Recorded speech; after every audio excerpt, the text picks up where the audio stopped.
Hello mga kabisakul, andito na naman ako. Nagluluto ako ng pinakaang kalabasa at sitaw. Ang partner niyan ay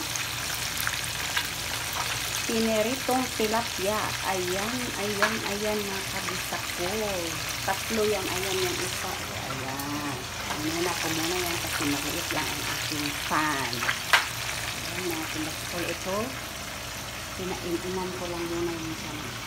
Maliit na ako para ma-receive ko talaga niya yung lasa ng gata. Ayan, upo muna tayo dito habang naghihintay. Ayan, nag-i-prepan muna ako kaya napakainit dito sa labas lahat.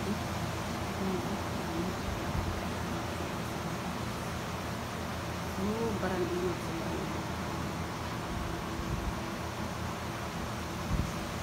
Yung mga aso nandun sa loob. Prepan muna tayo.